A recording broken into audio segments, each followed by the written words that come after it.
I think of politics now less as left versus right and much more as top versus bottom. Yeah. Because You're right. I just see how we are all pitted against each other. And I mean literally. Sure. These social media platforms, they only get clicks when there's conflict, right? They don't get clicks when we're having a conversation, when we're understanding each other. Right. That doesn't get anybody any profit. Right.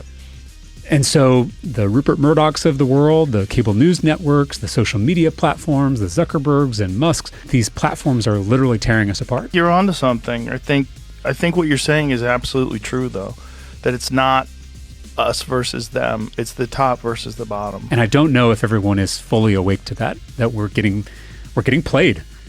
I don't think people are, and I think you saying it is very important. If we recognize that we have far more in common than the stuff that divides us, then that's a threat to their power. It's a threat to their wealth. That unity, that loving your enemy is not just morally good. It's not just idealistic. It is good strategic advice. That's part of the problem, is that the people that are in power want to stay in power. And the best way to stay in power is to enrich the other people around you that are like you and create laws and create a structure that allows you to maintain ridiculous wealth and suppress competition. And divide everyone to keep them distracted. We have showcased Texas Democrat James Talarico before. Now, and again, this is very personal, given how important my faith is to me, but I'm a Christian, and I think there is no more dangerous form of government than theocracy. Because the only thing worse than a tyrant is a tyrant who thinks they're on a mission from God. We haven't had any good examples of that in the past. No. There's not one that you go, well, that one worked out. Right. And so this is people trying to use my religion to control people. Yeah. That's the name of the game, and we're seeing that here. I mean, I'm an 8th-generation Texan. My family's been here since it was Mexico. I love this state. But I've just seen people like Dunn and Wilkes just take us in this far-right culture war direction at the expense of actual problems we need to solve. One of the bills that didn't pass last legislative session was a bill that would have provided funding for flood mitigation and emergency systems to get the word out when there's a flood. And we literally just saw the consequence of not passing that. He showed so many Joe Rogan fans not only what good policy could look like. Texas is probably the hardest place to vote in the country, just in terms of the paperwork, the requirements, the hoops you got to jump through. How so, though? There's a whole host of things. The fact that we don't have online voter registration in this state, when a lot of other states do. I mean, think of all the things you do online. Voter registration is not one of them. The IDs that now count for registering to vote or voting are very selective. So, for instance, if you got a concealed carry license, that license counts as ID, which I agree that it should. But a student ID from a college or university doesn't count as an ID. You have to get a driver's license? Yeah, you got to go get a driver's license. And again, what for about someone passport? Passport. Work, passport. Right? But again, I didn't have a passport for most of my life. Right? I didn't travel outside the country till I was, I was in my 30s. And so I didn't have a passport. A lot of people don't have a driver's license, especially older folks. So the point is that these rules get added on top of each other and make it even more difficult. But he also heard this from the famous podcast host. There is reason and good reasons to be disillusioned. I guess all I'm pushing back on is that second step of it's always going to be this way. Right. It doesn't have to be this way. That is the key step. Right. So I'm That's not on. because you need to run for president. Yeah. We need someone who's actually a good person. Well, because the Democrats have very few candidates that are. Can I actually push back on that? Please. Because we were talking about how politics has become a religion. This is one of the ways it does, is people put all their faith in a politician. No, but I'm not saying that. I've seen it with Bernie. Yes. People, and I like Bernie a whole lot, but some people treat him as if he's a messianic figure. Well, because he's Trump on the right, ones, people treat him as a messiah in some ways. Like, Bernie's this is a problem. One of the only ones that's been remarkably consistent in his entire career. I know. And so but he's still a flawed human being, right? I mean, just like we all are. Rare. It's so rare. I know, but my point is that should be praised. But instead of the change is going to come from your listeners. Yes. Not from me. Right, I can be a part of that, but I mean, if there's any hope I can give people, it's that the people in power, including the billionaire mega donors who basically run this whole thing, and I can get more into that if you want. Please do. But they are very afraid of the power that the people have. He said Talarico should run for President of the United States of America. Recapping his session with Politico, Talarico said this: I just got the overwhelming impression that Joe Rogan is not loyal to either political party and is deeply skeptical of our political system as a whole. I think that skepticism also applies to Donald Trump, just like it did to Joe Biden last year. He'd also say, I got the impression the reason Joe Rogan has the most popular podcast in the country is because he speaks for a lot of people who don't feel like they belong in either political party and are rightly suspicious of a corrupt political system.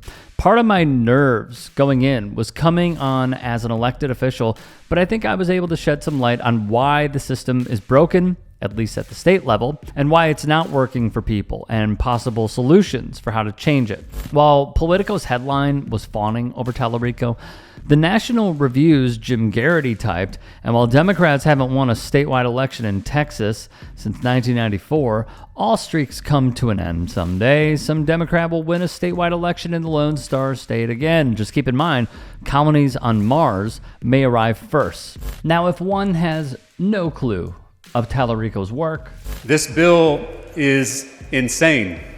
This legislature legalized hemp 6 years ago. But instead of regulating this booming industry in our state, we are now going backwards to the days of prohibition. This bill is not going to stop Texans from smoking weed or eating edibles just because a bunch of politicians in Austin tell them not to. Texans will still use THC, but instead of getting it safely from a local small business, they'll now get it from the black market, from the drug cartels. This ban is a gift to the cartels. We are now telling full-grown adults how to live their lives. This is the nanny state at its worst. This is big government at its worst. I thought the Republican Party believed in limited government and personal responsibility. I thought the Republican Party believed in liberty and freedom. What gives us the right to tell an adult what to do on their own time? We are now about to throw Texans in jail for seeking relief that's safer than alcohol and less addictive than tobacco. Instead of fully funding schools, expanding access to health care, lowering costs of childcare, this legislature is focused on banning a product that gives people a little peace. Texans use THC to lessen anxiety. Seniors use it to manage chronic pain. Our veterans use it to treat PTSD. With this ban, we are now making people's lives harder. he stands up for marijuana legalization. You claimed, quote, schools have been provided litter boxes for students identifying as animals, end quote, when you introduced this bill. Is that correct? When did I do that? That's a direct quote from your press release announcing the bill. Provided litter boxes? Do you recognize that as being one of your quotes? I'll take you for your word. Okay. Can you name a school where it has been confirmed that students are using litter boxes? Well, what we do with this bill is we prevent that from happening, but what we don't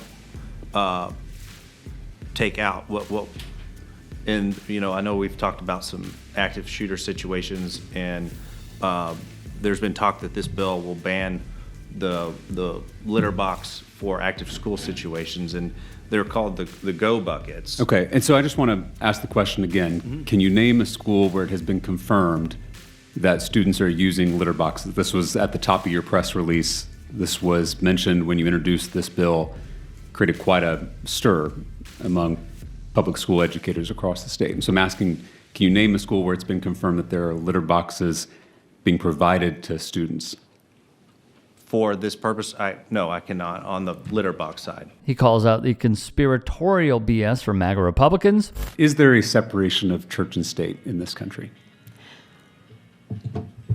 That's an interesting question that has been debated a great deal. Do you think that our our I forefathers. want to give you a chance to talk, but I also just want to make sure that I'm getting an answer to my question. Is there a separation of church and state? in this country? Did those that first Congress, that earliest Congress, when they authorized the production of a complete King James Bible, was that a separation of church and state?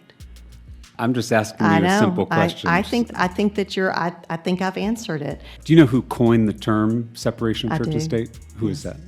I believe it was Jefferson. Thomas Jefferson. Yes. Yeah. Thomas Jefferson in that letter was referring to the First Amendment of the Constitution, the Establishment Clause and the Free Exercise Clause, which clearly create a separation of church and state. I have some scholars here that can better answer your specific questions, and I am not that person. Okay. We established that our founding fathers wanted a separation of church and state. But, I did not establish that. I absolutely did not establish historical that. fact established I that. disagree But with that. do you think the Constitution is foundational to our country? I do. Why doesn't your bill mandate that the Constitution be posted in every Well, classroom? if you want to carry that bill, you can. I'm carrying the bill that I chose to carry. Yeah, and I'm not interested in micromanaging what posters are put up in classrooms, which is why I would never carry a bill like this. And he also calls out the inadequacies of religious fundamentalists in our government. In closing, I agree with most of what he said in the Politico interview. What I think gets me is so many people just bend over backwards because they are so desperate for some sort of Dem to win in Texas, to represent the state in DC. And what isn't talked about enough is sort of what Talarico discussed on Joe Rogan's platform. It is the sheer clear-cut corruption in order for one party to benefit and the other party to be left powerless. On top of that, an important point that he made was when Rogan made the comment of, we really need you to run for president, he wanted to be abundantly clear. It's not about me, it's about the people. We shouldn't put all of our trust in a politician. Bernie Sanders is flawed, clearly. Every single politician is flawed. But it should be dictated by the people. It should not be dictated by a politician, which I thought was selfless, honestly. Confidently selfless. He's put up a lot of good stuff. I appreciate his advocacy. I appreciate what he's done in Texas. I know it's very difficult to do. He represents a sliver of Austin, I believe. So kudos to him for going into Rogan's podcast with an open discussion, clearly. Because he said he wasn't even prepared with a lot of the things that they were going to talk about. So I commend him for it, and I think he did a really good job. Hey, I appreciate you watching. Now, if you can, please do become a channel member by going to youtube.com/TYTsports and clicking the join button. If that's too much for you, you can just go to tyt.com/join to become a member. It helps all of us out here at the Young Turks and keeps our network afloat. In addition, you could follow me on my socials on Twitter, Instagram, and TikTok. Appreciate the love. Have a great day.